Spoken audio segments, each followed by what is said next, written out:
Hello, good morning, everyone. Very warm welcome to babycode IELTS sessions. I'm Tanu Bilmani, an IDP certified trainer and a TOEFL and TESOL certified trainer. I'm back with my IELTS tip session, and the topic for today is how to think of the better ideas. Now, students they struggle that, ma'am, how are we gonna have better ideas, relevant ideas for the task two? So today's session, I'm gonna focus on how you can think of better ideas for your essay writing, right? So we will be looking at my strategies to think about better ideas for the task two question. Now, one of the biggest fear that students have is how to open up the writing text, right? The writing essay, how to look at the question and you do not have any idea to write. So students, they worry a lot about how to generate ideas. But it doesn't have to be that. This fear is actually natural, but I'm going to provide you some solutions. Now, what the thing is that do my ideas have to be entertaining? Students ask this question. Many students, they also worry about ideas that they are not interesting enough or they are too boring. But examiner is not looking for you to entertain. They are looking for you to demonstrate your ability, that are you able to write an essay in English? Are you able to support it by evidence, relevant examples? There are no extra points even for interesting ideas. Your ideas must be relevant to the question, right? So you can look on the question analysis and I will help you. You can still have boring ideas in the world and still can get a band 9 if your ideas are relevant, right? So this may seem illogical to some people, but who have already been to university and know that your ideas should be both relevant and interesting, stop thinking about how to write at university level. This is an IELTS exam, not a university essay. Okay, so give IELTS examiner what they want and nothing else according to the band descriptors. So these are the solutions, right? I will outline some of the solutions which I work with my students, and they are five. So five methods that how you can generate your ideas. Very first is common topic familiarization, brainstorming, mind mapping, 5 question method, and personal opinion method. Now see, no one size fits all, correct? So I have learned that from teaching my students these methods that no one method is suitable for everyone. You should be comfortable with the one you want to apply, right? And you have to try each one of them out and see which one works for you. So when you are practicing, remember that examiner is looking for a relevant ideas that you can support by explaining them or giving example.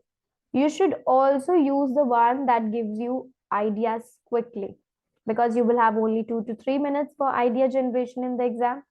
Don't worry if this is taking a lot of time. You will improve, right? And you will improve with practice. So pick a method, set your time limit, and practice with the old exam papers. First one is common topic familiarization. This means that 10 common topics that come in the exam, you should start learning some vocabulary associated with those topics. The wider your vocabulary, the easier it will be to think of the ideas. If you have time, don't just stick with 10 common topics. You can even go further. When you have free time, you can even look at some English newspapers, identify some topics that come in the IELTS test. When you do this, you should be doing two things also. Very first is simply note down any uncommon vocabulary. Try to guess the meaning from the context. And then look up the meaning to confirm on your smartphone or even on your dictionary. Now, this will really help you, not in part two of your writing, but also in other parts of the IELTS exam. That means all the modules. Second is brainstorming. Now, what is brainstorming? Brainstorming means basically thinking of as many ideas as possible relevant to your topic. Now, it was developed by advertising agency to develop new ideas for advertising campaigns. Technique involves putting keywords in the middle of a page and then writing down as many as ideas associated with that. Some students, some teachers, they love this method. If it works for you, you can continue. But sometimes I feel that there are some few problems in it. Firstly, some students they spend too much time on this stage and they try to think of many ideas. Secondly, because they are thinking very generally, their ideas are irrelevant. So it then takes extra time, and you don't have extra time in the exam so that you can sort out relevant from the irrelevant ideas. Okay. But if you think you're going to apply this, you can apply. There is no issues in that. Third one is mind mapping. Now, what is mind mapping? Mind mapping is a way to visually organize your thoughts on paper. Some people they love this method because it represents how the brain works and allow them to organize their thoughts.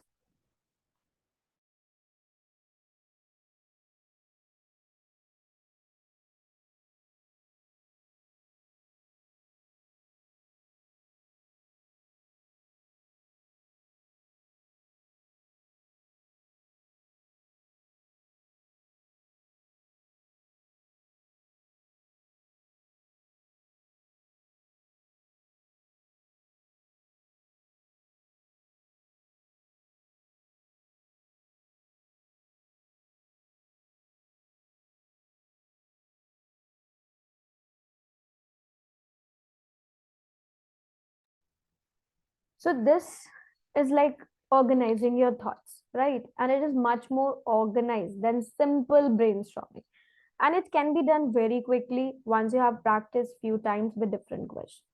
A good technique is to place the keywords in the middle and then place the micro keywords on the branches, right? Only disadvantage to this method is that some students they spend too much time creating the perfect mind map. There are no points for creating beautiful mind maps. They are only there to help you ideas. So you have to do it quickly because you have limited time. Let's look at the fourth one. The fourth one is 5 question method.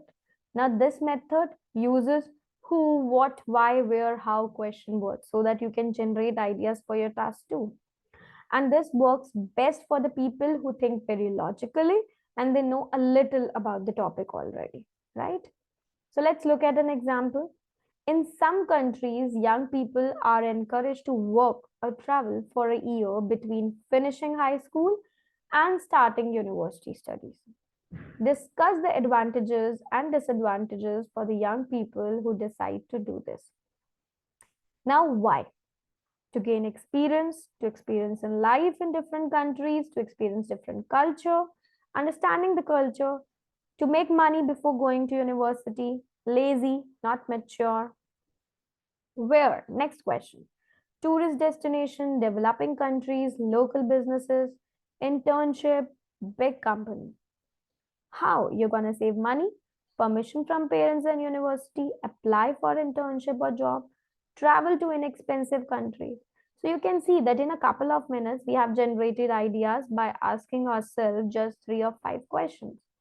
So these ideas are much more than we need to complete the task. So always remember to choose the one you feel you are comfortable writing about after you generate your ideas. Okay? Personal opinion method or coffee shop method. Now this is also very effective for generating the ideas for writing task tools because it is the fastest and helps students focus on the question. This method is simple. I even ask my students to imagine that they are sitting with their friends or family member in a coffee shop and they ask their opinion. In an exam, there is a lot of pressure, I know, on you, and you may find it difficult to think. But if you were in a relaxed environment with a friend, you have no problem giving your opinion. So, to think of more ideas, imagine that your friend has opposite feelings about the topic and write their ideas down. Let's look at an example. Your friend is asking, do you think it's a good idea that young people take a year off between school and university to work or travel? You're going to say, yes, many people are not mature enough to go to university at 18. And traveling or working will help them mature. Working for a year could also allow them to save money and gain valuable work experience. If they go traveling, they will get experience different culture. So you see, you just have thought about all the ideas you need for this question. You can even write down these recommended one, or you can think about the one again. This gives you a very clear idea about your opinion on the question and will help you stay relevant and writing a coherent essay. So, like this, like any method, it takes practice. So, try out few past questions. I hope this is helpful to you. Please let me know if you have any doubts, any queries. We can have that in the session. Keep practicing, keep learning for those 5 methods, and you can apply any of the method for your idea generation, how to think of better ideas. Okay. So do not miss out our live session at 4 p.m. Do attend that session. Have your doubts and queries with me. Go to the Baby Code application and YouTube to watch our live session again. Okay. And stay tuned for tips and strategies. Bye bye. Take care, all of you. See you in the next session.